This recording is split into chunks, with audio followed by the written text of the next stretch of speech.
In a single moment, a city chose to resist and paid a savage price. This is the story of Operation Anthropoid, the daring mission that struck at the heart of Nazi terror in Prague. On 30 September 1938, British Prime Minister Neville Chamberlain returned from Munich holding a piece of paper and claiming he had won peace for our time.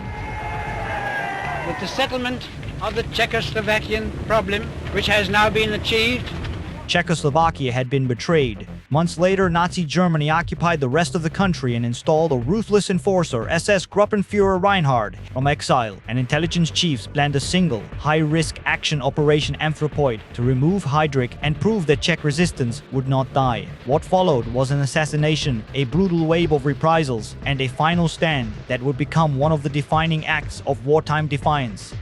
In 1938, the leaders of Europe met in Munich and left Czechoslovakia out of the room. Neville Chamberlain promised peace for our time. After conceding the Sudetenland to Adolf Hitler, Czechoslovakia lost its fortified border regions and its ability to defend itself. President Edvard Beneš resigned and went into exile in Britain. This predicate, the Munich settlement had been sold as prudence. To many Czechs, it was betrayal.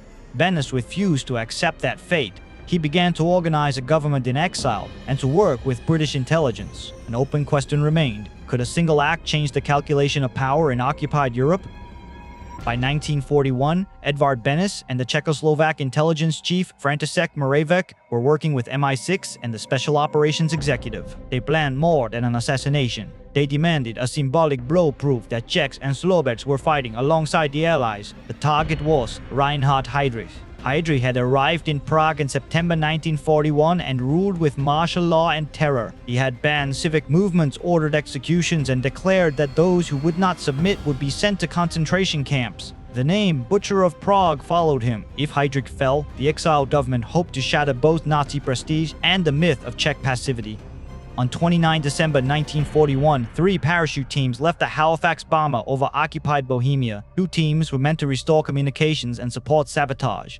The third carried Operation Anthropoid, the top priority strike on Heydrich. Among the paratroopers were Josef Gabčík and Jan Kubis. They moved to Prague and rehearsed their plan. Local resistance groups opened safe houses, forged papers, and timed routes. The city whispered that the men were a belated Christmas gift that fell from the sky. Their brief was brutal and specific: to make an act of payback that would echo in history and force Britain and others to stand firm for Czechoslovakia.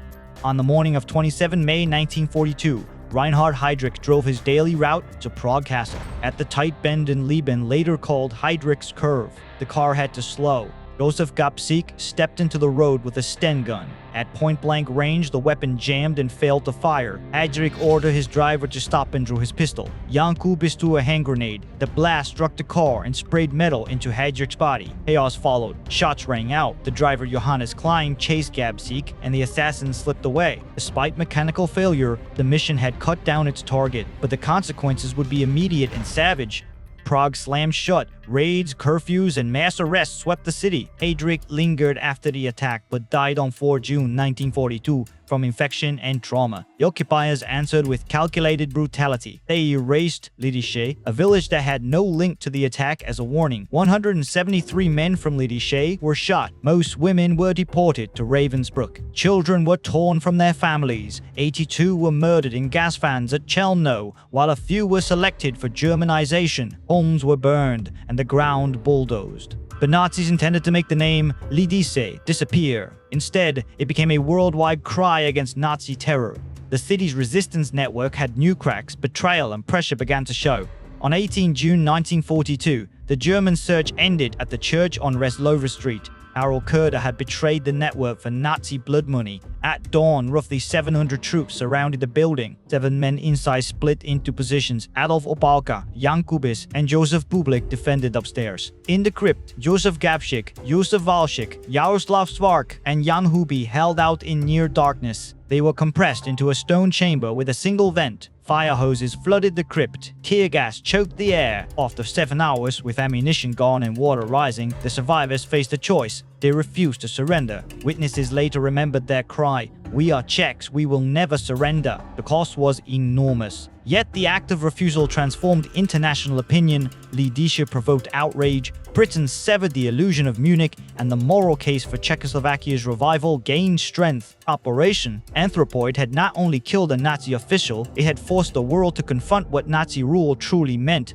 Operation Anthropoid was a short, violent chain of events, an act of sabotage, a city in mourning, and a final defiant stand in a church crypt. It was intended to do more than remove a man. It was meant to revive a nation's will and to make another Munich impossible. The cost was vast. The courage of those paratroopers and of the communities that suffered reprisals remained as testimony. Some acts of resistance altered not just battlefields, but international politics and public conscience. Subscribe to Onset Outline for more weekly videos on history. And don't forget to join our community by leaving a comment. Thank you. See you in the next one.